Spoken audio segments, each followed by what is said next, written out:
오늘은 2단계 9번째 시간으로 주의 재림을 예비하라 라고 말씀하겠습니다. 예수 믿는 사람들은 다 주님이 세상에 다시 오실 것을 적어도 기본적으로 믿는 믿음을 가진 사람들입니다.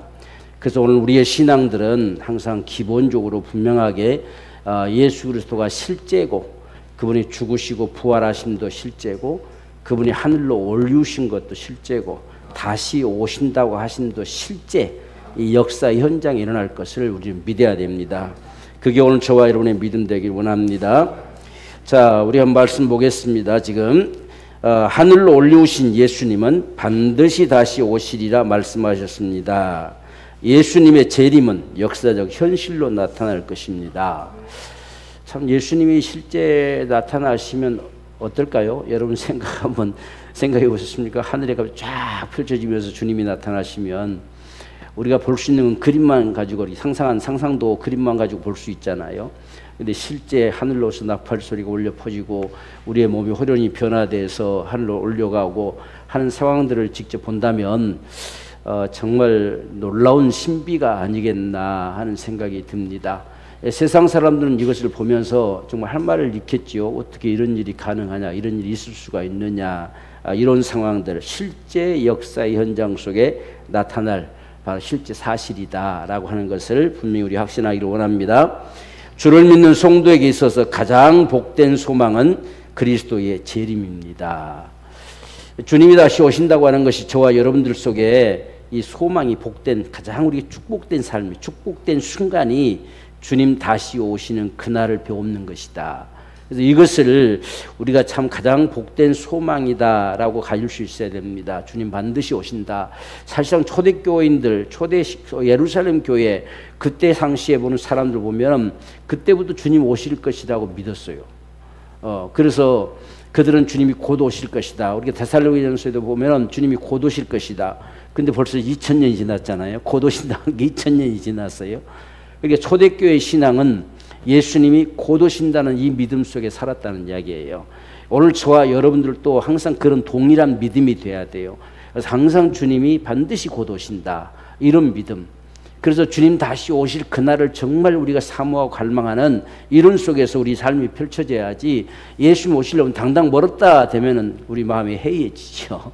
그래서 우리가 성경적인 모습은 반드시 예수님이 곧 오신다. 사도 바울도 곧 오실 걸로 믿었어요. 우리는 분명하게 예수의 재림이 우리에게 복된 소망이 되고 우리는 반드시 그날을 보게 될 것이다. 그래서 우리 모두는 훗날 주님 앞에 설 때를 생각하며 주의 재림을 예비한 성도가 되어야 할 것이다. 그래서 훗날 주님 앞에 설 그날을 생각해야 됩니다. 우리 당대에 오지 않아도 우리는 반드시 그 주님 앞에 서야 돼요. 그래서 훗날 주님 앞에 설 그날을 생각하면서 오늘을 살아갈 수 있는 이 신앙이 무엇보다 우리에게 절실하게 필요하다. 자, 1번, 주 예수의 재림은 과연 사실인가? 재림이 과연 사실일까 하는 부분을 먼저 생각합니다. 작은 1번, 그렇습니다. 주 예수 다시 오심의 약속은 주께서 친히 말씀하신 것입니다. 주 예수 다시 오심을 무엇 때문일까요? 십니다. 예수님 다시 오셔야 될 이유가 뭐냐라고 하는 부분들, 우리가 요한복음 14장 2절 3절 시작.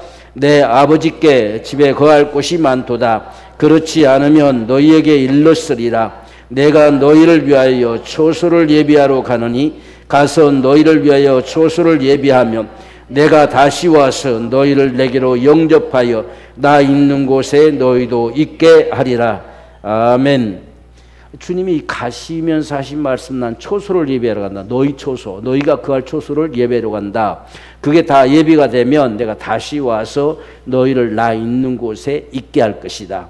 이게 주님이 말씀하신 거예요. 주님이 하늘로 올려가셨는데 가시면서 너희를 위해서 초소 예배한다. 그러니까 우리가 지금 초소 예배한다고 하니까 이 부분들을 또 많은 사람들이 오해해서 예수님이 우리 살집을 짓고 있다 이렇게 생각하는 사람도 많이 있습니다. 그게 아닙니다. 주님이 하늘 보좌에 오르심으로 말미암아서 그분이 천국이 우리 초소가 되어지는 거예요. 그래서 그 초소가 다 예비되면 우리에게 올 것이다 라고 말씀하십니다. 왜? 우리를 그곳에 있게 하려고. 그러니까 마지막 주님이 오시면 우리를 주님이 거하시는 그곳에 영원한 천국에 거하게 하시려고 그분은 반드시 다시 오신다 이렇게 말씀했습니다. 본래 천국은 우리를 위해서 예비하셨어요. 그런데 우리가 이제 천국에 가서 실제로 거할 수 있는 통로가 예수님이 땅에 죽으셔서 부활하셔가지고 하늘 보좌에 오르시는 순간에 우리의 초소가 되는 거예요. 우리가 거할 초소가 되는 겁니다. 그게 초소를 예비하는 거예요. 하나님은 창세로부터 예비했다 했잖아요. 창세로부터 이미 하나 만드셨어요. 그런데 예수님께서 하늘 보좌에 오르심으로 인해서 드디어 우리가 천국에 거하게 되는 이 역사를 가져옵니다. 자, 두 번째 보면 주님은 이 세상 종말에 대해서 어떤 징조에 말씀하시는데 어떤 것이 있는지 마태복음 24장 4절에서 14절의 말씀을 서로 묵상하면서 이야기해 봅시다 하십니다. 자, 마태복음 24장에서는 이 마지막 때를 향해서 우리에게 징조들을 말씀한 기록들을 볼 수가 있지요. 우리가 4절부터 보면 예수께서 대답하여 가라사대 너희가 사람의 미혹을 받지 않도록 주의하라. 제일 먼저 나타나는 모습이 뭐냐? 말세가 돼 갈수록 미혹하는 자들이 많이 일어납니다. 그래서 사람의 미혹을 받지 않도록 주의하라. 이게 가장 먼저 주어지는 말세의 징조들. 갈수록 더해져 가죠. 이단들의 세력, 말도 안 되는 세력들이 이야기지만 그래도 그걸 믿고 따라가는 사람이 있다는 이야기예요. 그래서 가장 먼저 말세 때는 이 미혹을 조심하라라고 하는 것이 첫 번째입니다. 여기 미혹을 조심하라. 누가 미혹하느냐? 사람의 미혹을 조심하라는 이야기예요. 그러니까 어떤 우리가 미혹하는 자는 온수 마귀지만 이들이 반드시 사람을 통해서 미혹합니다. 그래서 사람의 미혹을 조심하라. 이게 첫 번째 징조다라고 하는 것입니다. 자, 그다음 보면 많은 사람이 내 이름으로 와서 나는 그리스도라 하여 많은 사람을 미혹해 할 것이다. 그래서 이런 가짜가 나타나는 것이죠. 그 다음에 두 번째는 난리와 난리 소문을 듣겠으나 그렇습니다. 온통 세상에 난리 소문이 자꾸만 들려집니다. 전쟁의 소식도 들려지고 이런 난리 소문들이 들려지게 될 것이다. 이렇게 말씀했어요. 이제 난리 소문이 더 들려진다는 이야기가 뭐냐면 옛날에도 난리는 많이 있었잖아요. 그런데 이제 난리 소문이 자꾸만 가까이 들려진 것은 온통 이 매개체, 모바일이라든지 이런 것들이 순식간에 손에서 왔다 갔다 하다 보니까 더 많이 우리가 듣게 되는 것이죠. 그런 이야기를 하고 있는 것입니다. 그래서 전에도 있었지만 그럼 전에 있었지 않냐? 전 네가 못 들었지 않느냐? 아무리 일어났어도 그 소리 들으려면 한참 걸리고. 근데 지금은 일어났다면 바로 듣잖아요. 이렇게. 이런 난리 소문이 들려지게 될 것이다. 이렇게 말씀하고 있습니다. 자, 그 다음에 민족이 민족을, 나라가 나라를 대적하여 일어나겠고 처체에 기근과 지진이 있을 것이다. 요즘 지진도 우리나라도 며칠 전에 지진 또 강진 저쪽에 일어났잖아요. 지진 자꾸 일어나. 여기저기 자꾸만. 옛날에 우리나라에서는 별로 그런 생각이 없었는데 최근 들어서 자꾸만 여기 지진 저기 지진 막 땅 흔들리고 이런 이야기 말씀하잖아요. 그러니까 이런 일들이 점점 자주 일어날 것이다. 화산 폭발도 세계적으로 보면 자꾸 일어나잖아요. 사방에서 일어납니다. 그러니까 이런 일들이 마지막 때를 자꾸 경고하는 하나님의 메시지와 같다는 이야기예요. 그래서 이런 일들이 일어나면 바로 이 모든 것의 재난의 시작이다. 그렇습니다. 재난의 시작. 이게 재난이 지금 시작되고 있는데 이런 재난이 가면 어느 정도 갈 것이냐, 몇 년을 갈 것이냐 하는 것에 따라서는 다를 수 있는 것이죠. 그래서 지금 이건 재난의 시작이다 이렇게 말씀했습니다. 자, 그 다음에 9절 말씀 보면 그때 사람들이 너희를 환난에 넘겨주겠으며 너희를 죽이리니 너희가 내 이름을 위하여 모든 민족의 미움을 받을 것이다. 사람을 위해서 환난에 넘겨주는 일들이 이제 벌어질 것입니다. 그러니까 우리나라도 보면 옛날에 일제 때나 6.25 때나 보면 일제 때는 일본 편에 서가지고 6.25 때는 공산주의 편에 서가지고 사람들을 밀고 하고 다 잡아주고 막 이렇게 하잖아요. 이런 모습처럼 마지막 때도 그렇게 할 것이다. 사실상 우리가 세상만 그런 것이 아니라 교회들도 그랬지요. 교회들도 정말 끝까지 목사님들이 참 이 주의 복음을 전하면서 그걸 놓지 않고 있을 때 사람들 자꾸 밀고 해가지고 다 잡아 죽게 만드는 이런 일까지도 벌어졌지요. 그러니까 너희도 서로가 그렇게 될 것이다. 이런 상황들. 가짜 믿음인 사람들을 진짜 믿음을 지키려고 했던 사람들을 자꾸 밀고 하는 거죠. 잡아주는 것이죠. 그래서 죽게 만드는 이런 일들이 수없이 많습니다. 그래서 우리나라에서 이 순교사들을 보면 전부 그런 때잖아요. 일제시대 때나 6.25 때. 이게 다 순교자들이 나타나는 그때가 바로 그 시절이죠. 평상시에 순교자라는 게 쉽지 않지요. 그렇지 않습니까? 순교 평상시에는 뭐 순교할 뭐가 없어요. 그냥 복음 전하다가 제때가 되면 죽고 이런 상황이지만 그런 일제 때나 그런 6.25 때 같은 경우는 이 순교자가 나타날 수밖에 없어요. 믿음을 가지고 끝까지 지키다가. 네, 이렇게 서로가 잡아주는 이런 일들이 벌어질 것이다. 왜? 사랑이 식어지기 때문에 그렇다라고 하는 겁니다. 10절 말씀 보면 많은 사람이 시험에 빠져가지고 서로 잡아주고 서로 미워하겠으며 이 거짓 선자가 많이 일어나 많은 사람들을 미혹해 할 것이다. 지금 사람의 미혹이 있고요. 거짓 선지자의 미혹이 있어요. 이 거짓 선자라고 하는 것은 오늘 쉽게 들면 내가 메시아다, 내가 구세주다 이렇게 말하지 않고 잘못된 교리로 그 잘못된 길로 이끈 자가 거짓 선지자예요. 거짓 것을 가지고. 근데 앞에서는 내가 그리스도다 나타나잖아요. 자기가 이 메시아가 되는 것이죠. 근데 거짓 선자는 잘못된 것을 가지고서 미혹시켜버린 것이죠. 그래서 우리가 흔히들 교리적 이단, 또 이게 그냥 교주 이단, 이렇게 말하지요. 자, 그 다음에 우리가 12절 보면 불법이 성함으로 많은 사람의 사랑이 식어지리라. 불법 천지지요. 오늘날 우리나라만 봐도 불법 천지잖아요. 불법이 오히려 참법이 돼. 참법이 거짓이 돼버리고 이상한 세상을 흘러가지고 불법이 성할 것이다 라고 이렇게 했습니다. 그래서 우리가 세상 돌아가는 모습을 보면 그래서 그렇구나. 지금 마지막 때로 접어들어가는 모습들이구나. 이런 것을 볼 수가 있죠. 그래서 이런 일들이 비일비재하게 일어나질 것이다. 우리나라 사건뿐만 아니죠. 전 세계가 지금 그렇죠. 전 세계가 불법이 성한 이런 모습 속에 살아갑니다. 오히려 그들이 더 큰 소리치고 사는 그런 세상이 되어짐을 볼 수가 있습니다. 자, 그러나 끝까지 견디는 자는 구원을 얻으리라. 이 천국 복음이 모든 민족에게 증거되기 위하여 온 세상에 전파되리니 그제야 끝이 온다. 이런 상황 속에서도 복음은 땅끝까지 증거된다는 이야기예요. 이 복음이 땅까지 증거되면 그제서야 끝이 오는 것이지 이런 사건 자체가 끝이 아니다는 거예요. 이건 재난의 시작입니다. 끊임없는 이런 재난들 우리 가운데 점점점 가까이 들려지고 있죠. 이 같은 사실을 계시록에서는 말발굽 소리처럼 들려진다. 내 말이 막 치닫고 달려오잖아요. 그게 막 달려오는데 점점 그 소리가 가까이 들려지게 되면 이게 날이 가까워진다는 이야기예요.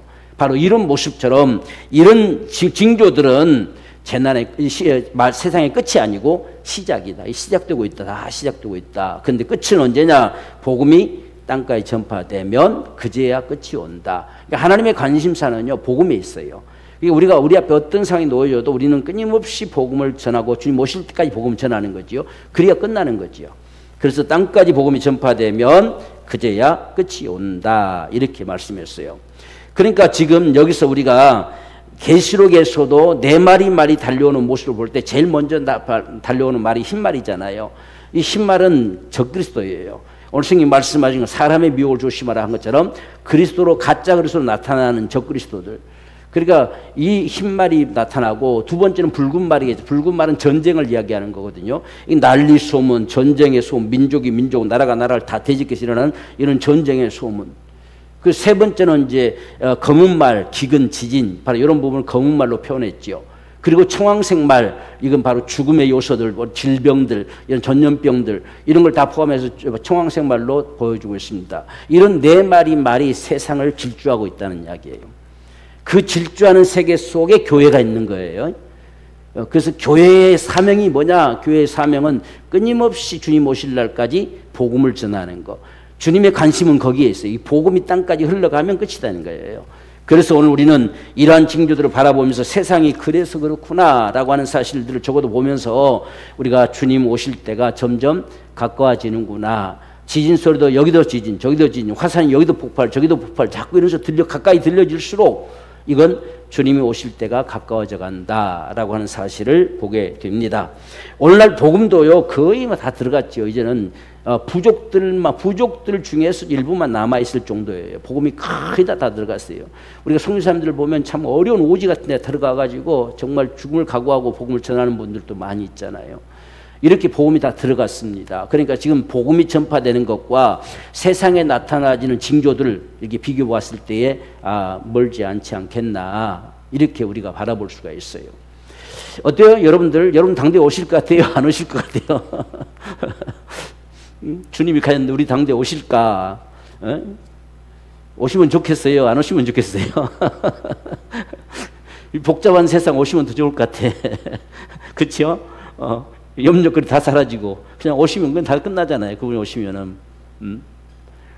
그래서 저도 오늘 요즘 생각해 보면서 이것저것 다 정구정할 때 제일 좋은 해답이 뭐냐? 주님 오시는 거다. 주님 오시면 그냥 다 끝나는 것이다. 그런 생각이 종종 들어요. 주님 오시면 다 끝나는 거. 뭐 염려할 게 없잖아요. 그죠? 그냥 다 스톱. 끝나버리죠. 그런데 우리가 그렇게 할 만큼 우리 자신도 준비해야 된다는 이야기죠. 주님 앞에 설 그날을 준비해 갈 수 있는 이런 우리 신앙이 되어져야 된다는 것이 우리에게 참 소중한 모습임을 볼 수가 있습니다. 자, 세 번째로 이 세상은 결코 영원하지 않습니다. 반드시 끝날이 있음을 선포하셨습니다. 성경은 이 세상 끝날이 어떻게 되리라고 말씀하셨나요? 자, 베드로서 3장 7절 시작. 이제 하늘과 땅은 그 동일한 말씀으로 불사르기 위하여 간수하신 바 되어 경건치 아니한 사람들의 심판과 멸망의 날까지 보존하여 두신 것이니라. 아멘. 자, 마지막이 어떻게 됩니까? 마지막은 불살라져요. 불. 여기서 말한 불은 이 상징적인 비유적인 불이 아니에요. 실질적인 불이에요. 오늘날 모든 이단들은 이 불은 상징이라 합니다. 우리는 분명하게 이건 실질적인 불임을 믿어야 돼요.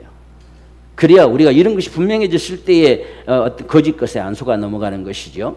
그래서 오늘 지금 세상의 마지막은 반드시 불사르기 위해서 여기 지금 동일한 말씀으로 무슨 동일한 말씀이냐? 이 앞에 사건이 뭐냐면 세상이 말씀으로 홍수 속에 물속에 들어갔잖아요. 홍수가 일어났잖아요. 그러니까 말씀으로 명했는데 비가 실제 왔다는 이야기죠. 여기도 말씀으로 명하면 불사름이 된다는 이야기예요.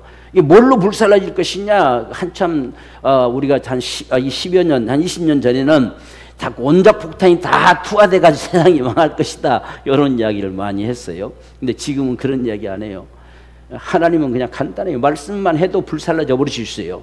이 말씀으로 창조된 건데 천지가 있으라니까 있었잖아 다. 근데 그 말씀이 동일하게 사라져라면 사라지겠죠. 불살라져면 불살라질 것이고 물속에 잠기려는 물속에 들어갔잖아요.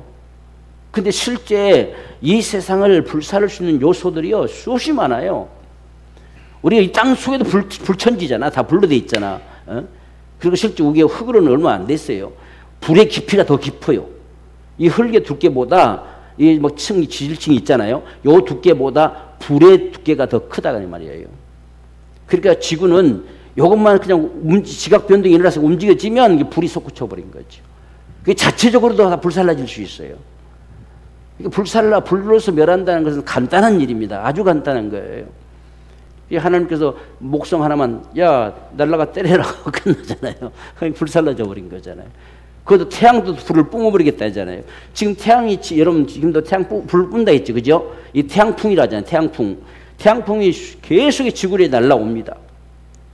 날라오는데 지구의 자기장이 계속 이 발산을 시켜가지고 그걸 막아주고 있어요. 그러니까 지구가 이 자전하고 공전하는 걸 딱 스톱만 시켜도 그냥 태양풍이 사라져 버려요. 태양풍이 바로 와서 지구를 살라버립니다. 불 살라진 게 아주 쉬워요. 아무것도 아니에요. 많은 사람들은 어떻게 이 지구가 우주가 불살라질 수 있느냐 이런 이야기 하지만 간단한 겁니다. 하나님 앞에는 간단한 거. 뭐 그분이 말씀 한번 다 펼쳐놓은 거 얼마나 간단하겠어요. 그죠? 그럼 다 끝나버리죠. 이게 불사름이 실제란 사실을 분명히 기억합시다. 그래서 말씀으로 명하면 그대로 된다는 거. 말씀으로 명하니 세상이 창조됐고 말씀으로 명하니 세상이 물속에 담겨졌고 말씀으로 명하면 그 동일한 말씀으로 명하면 세상은 불살라진다는 거.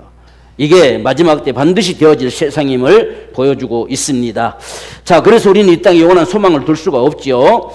네 번째, 이같이 주 예수 다시 오심이 분명한 사실임에도 불구하고 인생들의 어리석은 모습은 어떻게 나타나는가 했습니다.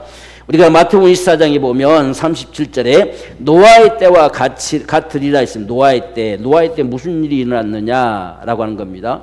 우리가 38절에서는 농수 전에 노아가 방주에 들어가던 날까지 사람들이 먹고 마시고 장가들고 시집가고 있으면서 홍수가 나서 저희를 다 멸하기까지 도무지 깨닫지를 않아요. 도무지 노아의 말을 듣질 않습니다. 이 일들이 주님 다시 오실 때도 똑같이 그렇게 벌어질 것이다. 아무리 이야기해도 사람들이 끝까지 돌이키지 않는다는 이야기예요. 우리가 그래서 계시록에 보면은 이 나팔 소리가 막 울려 퍼질 때도 돌아오지 않잖아요. 회개치 않더라 돼 있잖아요. 돌아오지를 않아요. 이게 노아의 때와 같은 모습이에요. 오늘날 우리가 아무리 이야기해도 농담으로 여기고 거짓 것을 여기고 다 받아들이지를 않으려고 한단 말이에요. 이 마지막 때는 이러다가 다 망하는 거예요. 그래서 마침내 노아 때 문이 닫히고 진짜 비가 끊임없이 오기 시작하니까 이 목까지 차오르니까 그때서야 아우성 쳐봤지만 하나님이 문을 닫아버렸잖아요. 노아가 문 닫았으면 열어주면 되지, 잽싸게. 근데 노아가 닫은 게 아니라 하나님이 닫아버렸다고 했어요. 그럼 열릴 수가 없어요, 이거. 주님이 열천의 비유 말씀하시잖아요. 실기는 5천이나 들어가니까 문이 닫혀버렸어요. 아무리 두들겨도 문이 열리질 않는 거예요. 그래서 세상에는 이렇게까지 사람 끝까지 어리석게 목에 차오를 때까지 기다린다는 이야기예요. 이게 인생들의 어리석은 모습들이다라고 하는 사실을 우리가 분명하게 기억하기 원합니다. 그래서 마지막 노아 때도 이렇게 될 것이다. 그래서 오늘 우리가 참 복음을 전해서 그래도 그 가운데 하나님께서는 구원할 자들을 가지고 계실 것이다. 우리가 그 믿음을 가지고 복음을 전하는 이 일을 행하는 것이죠. 자, 큰 두 번째, 주의 재림은 성도들에게 영광의 날이 될 것입니다. 믿습니까? 영광의 날이 돼야 돼요. 우리 영광의 날, 정말 큰 기쁨의 영광의 날이 될 것이다. 작은 1번, 주 예수 다시 오시는 날 성도들을 어디로 끌어올려 주를 배움는 행복을 주실까요? 데살로니가서 4장 16절 17절 시작. 주께서 호령과 천사장의 소리와 하나님의 나팔로 친히 하늘로 쫓아 강림하시리니 그리스도 안에서 죽은 자들이 먼저 일어나고 그 후에 우리 살아남은 자도 저희와 함께 구름 속으로 끌어올려 공중에서 주를 영접하게 하시리니 그리하여 우리가 항상 주와 함께 있으리라. 아멘. 어디로 끌어올라갑니까? 공중으로, 구름 속으로 올립니다. 그러니까 주님이 1차로 오시는 것은 공중에 임하십니다. 왜? 세상을 심판해야 되니까. 세상을 심판하기 위해서 믿는 사람들을 다 공중으로 끌어올려요. 구름 속으로 끌어올립니다. 그리고 세상을 쓸어버리는 거예요. 그렇지 않고 만약에 놔두고 쓸면은 예수 믿는 사람도 다 죽겠잖아요. 그래서 예수 믿는 사람 주님 오신다는 호련이 변화돼서 부활의 몸을, 부활의 영광을 가지고 구름 속으로 끌어올라갑니다. 그리고는 세상에 이제 다 멸할 수밖에 없는 사람들이 있잖아요. 그래서 멸망시키는 이 역사를 가져옵니다. 근데 마지막 주님이 오시는 것은 복음이 땅까지 전파되면 이렇게 말씀하셨고, 계시록에서는 마지막 나팔이 울려 퍼지는 순간에는 모든 게 끝나는 거예요. 그러니까 그 나팔 소리가 울려 퍼질 때까지는 이 경고라 있잖아요. 나팔은 경고입니다. 그래서 때로는 3분의 1씩 막 때려치기도 하고 이런 치잖아요. 그러니까 실제 주님 오실 때가 다 돼가면 그런 일들이 더 보여질 거예요. 우리가 1차로 코로나를 한번 쫙 치다 보니까 상당히 많은 수가 전 세계에 죽었잖아요. 근데 이제 주님이 실제 오실 때가 돼 나팔이 울려 퍼지는 순간들 속에서는 3분의 1씩 그냥 다 때려잡는 거지. 그러니까 이건 엄청난 사건이 되겠죠. 그런데도 사람들은 회개치 않더라 돼 있어요. 그러니까 얼마나 사람들이 완악할 것인가라고 하는 사실을 보여주고 있죠. 그러다가 마지막 나팔이 울려 퍼지면 완전히 이제 분리가 되어버린 거죠. 그래서 분리된 이 역사가 이제 우리가 여기 지금 데살로니가서 말씀한 것은 공중으로 다 끌어올려간다 하는 사건이에요. 끌어올라갈 때는 이 몸 그대로 가는 게 아니에요. 순식간에 우리가 부활의 몸으로 바꾸어져서 올라간다는 이야기예요. 그러니까 우리는 어떤 면에서 보면 그날부터가 천국이에요. 주님과 함께 계신 그곳이 천국이지 뭐. 그날부터가 천국이 되는 거예요, 우리는. 그래서 그 부활의 영광을 가지고 영원히 살아가는 것이죠. 그래서 우리가 이런 사실들을 전해도 세상은 전혀 응하려고 하지도 않고 있다. 그런데 우리는 반드시 그날이 되면 다 공중으로 변화돼서 끌어올려갈 것이다. 그리고 세상은 다 멸망을 당할 것이다. 그런데 마지막 나팔은 하나님의 나팔로 울려 퍼진다는 거예요. 그 나팔 소리가 전 세계에 울려 퍼지면서 하나님의 사람들을 다 공중으로 끌어올리는 거죠. 그 소리는 들릴 거라고 말이죠. 우리가 실제로 들을 수 있는 나팔 소리가 들 거예요. 우리가 시내산에서 하나님께서 임하셔서 계시의 말씀을 하시기 위해서 때 나팔 소리 들려줬죠. 하나님의 나팔이 울려 퍼졌어요. 그러니까 마지막 때도 실제 그 나팔 소리가 얼마나 큰지 그때 당시에는 이 유대인들, 이스라엘 백성들이 막 귀를 막고 막 귀가 터져 나가는 것처럼 들려서 막 귀를 막고 그렇게 했잖아요. 그래서 모세 보고 당신이 듣고 오시라고. 우리는 절대 못 듣게 들다 죽을 것 같다고. 그래서 이런 사건이 있었는데 이게 하나님 나팔이 울려 퍼진 거예요. 이게 실제 마지막 때도 하나님의 나팔이라고 말씀하셨기 때문에 세상의 나팔이 아니고 하나님의 나팔 소리가 울려 퍼질 것이라는 거예요.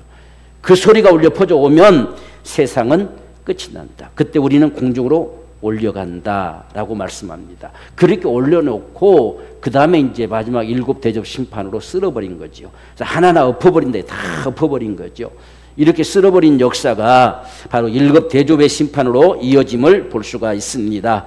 자, 두 번째, 그날에 그렇게도 소망하던 부활의 영광을 보게 될 것입니다. 우리는 다시금 죽지 아니할 몸으로 아버지 집에 영원히 거할 영생의 몸으로 우리의 일한 대로 수고한 대로 갚아주시는 영광의 몸으로 어떻게 될까요? 했습니다.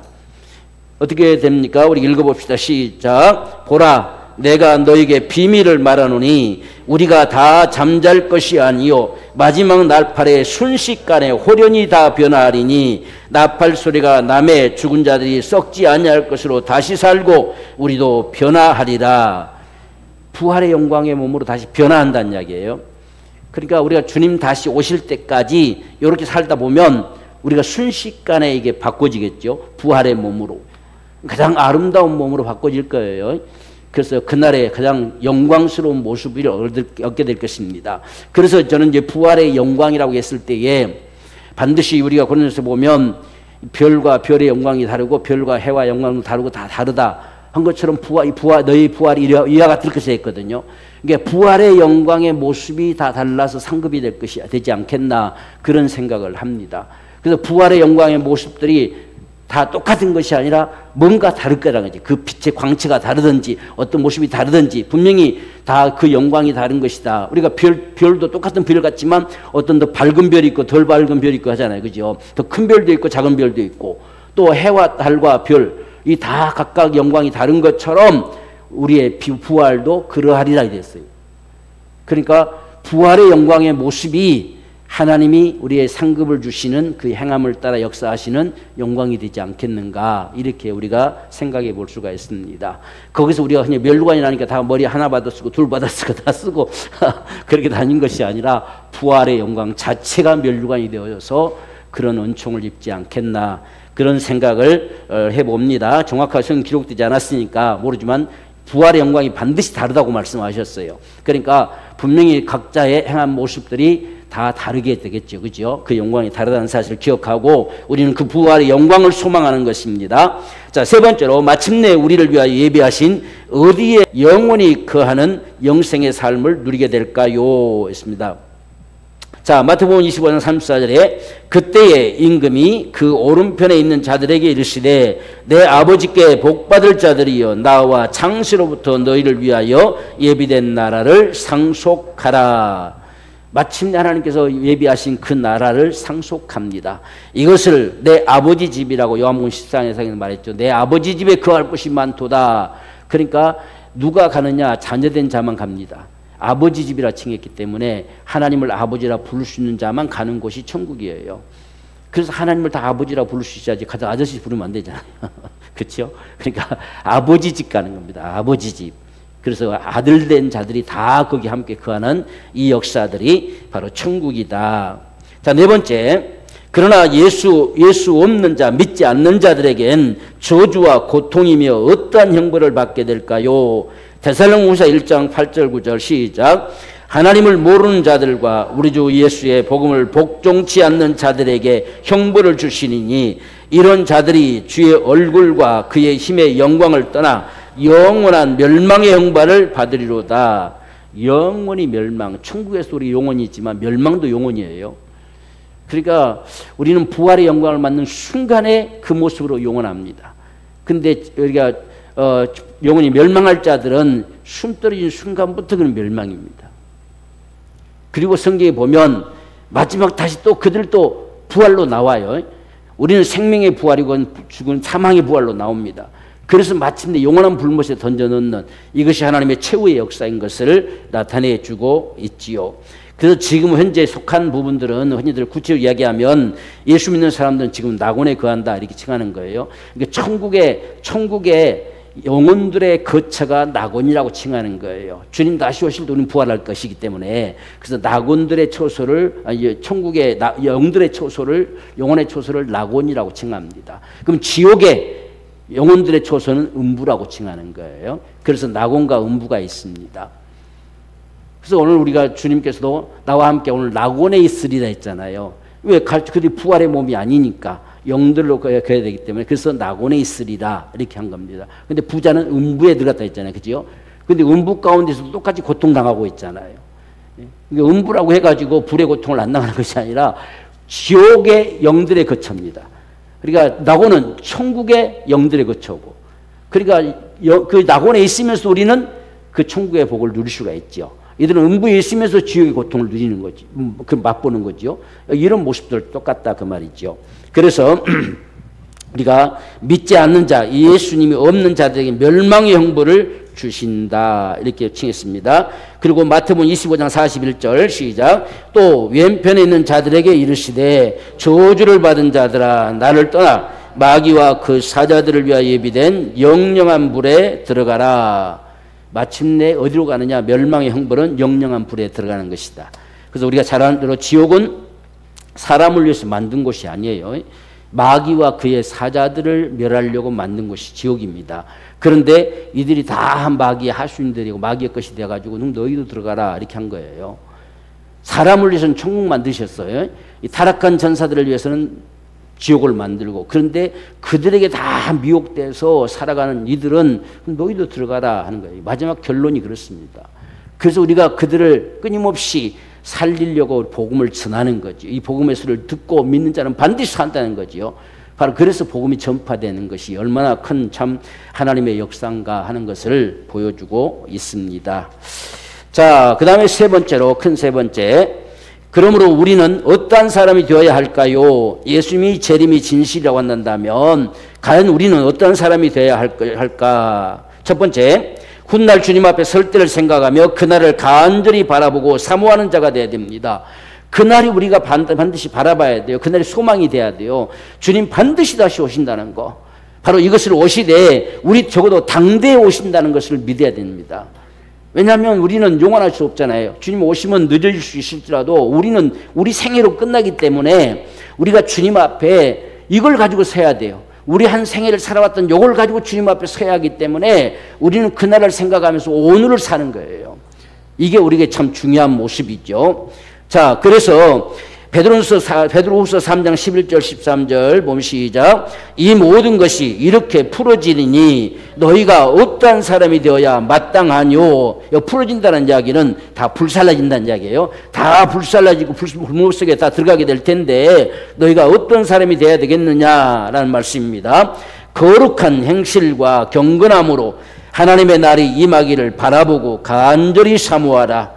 그날에 하늘이 불에 타서 풀어지고 체질이 뜨거운 불에 녹아지려니와 우리는 그의 약속대로 의에 거하는 바 새하늘과 새 땅을 바라보도다. 그러니까 주님 우리는 다시 오시는 그날을 참 늘 바라볼 수 있어야 됩니다. 우리가 흔히 복음성이나 일컫는 찬송수 요즘은 잘 안 불러지고 하지만 낮에나 밤에나 눈물 머금고 주님 다시 오시기만을 기다립니다. 이게 우리 부모 세대가 불렀던 노래들이거든요. 우리 어릴 적에도 불렀었고, 부모 세대들은 늘 그게 찬송이었어요. 낮에나 밤에나 우리 주님 언제 오실까 바라본다는 거지요. 참 그런 믿음을 가지고 살았던 부모님들입니다. 그리고 오늘 저와 여러분들도 참 늘 그런 심정이 되기를 원합니다. 지금 사도 바울 이때도 그런 심정으로 지금 말하고 있잖아요. 지금 베드로도 그런 심정으로 말하고 있고 주님이 곧 오신다는 이야기예요. 우리는 그날을 소망하면서 살자.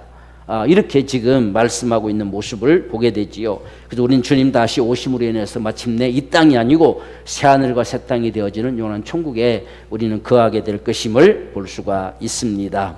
자, 두 번째, 훗날 주님께 잘 살았다 평가되는 믿음의 삶을 살아야 합니다. 어떠한 삶을 살아야 할까요? 첫 번째, 자, 우리 히브리서 10장 25절 먼저 읽읍시다. 시작. 모이기를 피하는 어떤 사람들의 습관과 같이 하지 말고 오직 권하여 그날이 가까움을 볼수록 더욱 그리하자. 아멘. 자, 모이기를 뭐 하지 말라 했습니까? 피하지 말라. 이게 습관적으로 피하지 말라 그 말이죠. 우리가 할 수 없는 상황들도 있을 수 있지만 우리가 최선을 다해서 할 수 있는 대로 최선을 다해서 우리가 모이기를 힘쓰는 자가 되라 하는 이야기죠. 그러니까 오늘날 우리의 신앙생활도 마찬가지예요. 우리가 안 하고자 한다면 이건 잘못된 것이고 하려고 최선을 다해서 하는 이 삶이 오늘 우리에겐 더 필요하다는 이야기예요. 그래서 어떻게 하면 할 수 있을까? 오늘날 같으면 정말 너무 좋은 시대잖아요. 막 모바일로 다 이 생중계가 돼서 어디서라도 10명 볼 수가 있는 상황이니까 정말 우리가 마지못해서 그렇게라도 참석하고 싶은 이런 심정, 바로 이런 것이 우리가 이 시대 속에 모이기를 피하지 말라, 습관이 되지 말라 하는 거지요. 참석하고자 하지만 때로는 우리 삶이 허락지 않아서, 원치 않아서 여러 가지 일들이 우리가 있을 수도 있습니다. 그래서 마지막 때가 돼가면 돼갈수록 더욱 그리해라. 더욱 그리해라. 그러니까 모여지는 게 없으면요, 신앙은 유지가 안 돼요. 그냥 자기 신앙에 빠져버리죠. 자기만 위안을 받는 신앙 속에 빠져버린 거야. 나는 이렇게 하니까 괜찮겠지 착각하게 되는 거죠. 가장 기본적인 신앙은 모이는 거예요. 이 모임, 마지막 때가 돼갈수록 더욱 그리하라 했잖아요. 더욱 힘쓰라는 겁니다. 왜? 마지막 때가 돼가면 돼갈수록 모이기를 자꾸 피할 거란 이야기죠. 그렇기 때문에 더욱 힘써서 그렇게 하라. 그래서 이 모임이라고 하는 것이 반드시 우리 신앙의 구심점입니다. 이게 모여져야 그다음 뭐가 됐잖아요. 바로 이런 모습처럼 모이기를 피하지 말라 이렇게 말씀했습니다. 두 번째, 정신을 차리고 근신하며 뭐하라 이렇게 했습니다. 베드로전서 4장 7절 시작. 만물의 마지막이 가까웠으니 그러므로 너희는 정신을 차리고 근신하여 뭐하라? 기도하라. 기도하라. 전부 마지막 때는 이런 것들이 쉽지 않아질 거란 이야기예요. 그래서 우리가 마지막 때는 어떻게든 힘써서 더욱더 기도해라. 정신 차리고 기도해라. 그러니까 우리 삶이라는 것이 더욱더 마지막 때는 기도가 없이는 더 삶이 힘들어져요. 그래서 여러분들이 처한 곳에서라도 정말 앞에 기도하는 마음으로 늘 살아갈 수 있는 이런 신앙이 필요합니다. 그러니까 순간적으로 우리는 수없이 기도하라. 쉬지 말고 기도하라 하시잖아요. 그러니까 우리 삶 자체가 막 기도가 돼버려야 돼요. 그래서 우리가 움직여지면서도 주님 어떻게 할까요? 이것은 어떻게 할까요? 어떻게 움직여야 됩니까? 무엇을 해야 됩니까? 이게 수없이 그분과 대화하듯이 우리가 쉬지 않고 기도하는 삶 자체가 우리 삶이 되기 원하는 거예요. 그래서 우리가 모여와서 같이 부르짖고 참 기도하는 것도 필요하지만 우리 삶 속에서도 기도하는 삶이 필요하다는 이야기입니다. 그렇지 않고 우리가 교회 가지 못하면 예배당 가지 못하면 기도 않고 살아가 버리면 안 되잖아요. 그래서 우리가 모여서 함께 기도할 수 없을지라도 우리 삶 자체가 기도가 돼야 된다는 거. 그래서 쉬지 말고 기도하라. 이렇게 쉬지 않고 기도할 정도로 기도해야 되는 정도로 중요한 사실이라는 이야기예요. 그렇지 않으면 우리가 자꾸만 휘둘리지요. 이 악의 세력들 속에 자꾸 휘둘려 살아갈 수 있습니다. 그래서 시험에 들지 않게 기도해라. 오늘 정신을 차리고 기도해라. 근신하면서 긴장된 마음으로 기도해라. 이렇게 지금 한 이야기예요. 그래서 오늘 저와 여러분이 마지막 때에 돼가면 돼갈수록 우리 삶 자체가 늘 기도하며 움직여지는 저와 여러분의 삶이 되기 원합니다. 그러면 하나님께서 반드시 역사하시는 귀한 축복으로 함께 하실 줄 믿습니다. 자, 3번 주의 일에 더욱 뭐하는 자가 되라 있습니다. 고린도서 15장 58절 시작. 그러므로 내 사랑하는 형제들아 경고하며 흔들리지 말며 항상 주의 일에 더욱 힘쓰는 자들이 되라. 이는 너희 수고가 주 안에서 헛되지 않은 줄을 알미니라. 자, 어떻게 하라겠습니까? 힘쓰는 자가 되라. 주의 일에 어떻게 하면 주의 일을 더 잘 할 수 있을까? 우리가 늘 이런 고민하면서 그것 때문에 기도하고 이렇게 나갈 힘쓰는 자가 되라. 더욱 힘쓰는 자가 되라. 이렇게 말씀했어요. 그래서 우리가 예배의 부흥이라는 것을 우리가 말씀하면서도 참 우리는 그냥 그래도 나름대로 예배 잘한다 이렇게 생각을 했었지만 우리가 그 가운데서도 예배의 부흥이 있기를 원한다는 이야기예요. 우리의 심령들이 정말 예배 속에서 하나님을 만나는 그 경험, 그런 설렘, 정말 그분 앞에 서는 우리의 모습들, 이런 예배의 부흥, 그것이 점점점 확산되면서 정말 참석하지 못한 사람들이 더욱더 주께 나와지는 이런 예배의 부흥이 있기를 갈망하는 이런 역사들을 우리가 이루어갈 수 있는 부분들이 필요합니다. 그래서 이러한 역사들을 위해서 우리가 점점 더욱더 힘쓰라. 어떻게 하면 그렇게 할 수 있을까 점점 고민하고 힘씁니다. 그래서 우리가 적어도 한 사람 정도는 내가 책임지고 이 사람은 나와 같은 자를 만들어 가야 되겠다. 그래서 나와 같은 예배자, 나와 같은 기도의 사람들, 이런 심정으로 우리가 한 사람 한 사람 서로가 서로 권하면서 내가 그렇게 하라 이렇게 말씀하신 내용입니다. 그래서 더욱 힘쓰는 자가 되라. 결코 헛되지 않을 것이다 라고 말씀하는 거예요.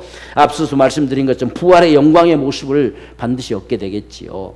그래서 우린 주의 일을 힘쓰는 자가 되기를 소망합니다. 자, 네 번째, 착하고 무하는 종이 되라 하십니다. 마태복음 25장 21절 시작.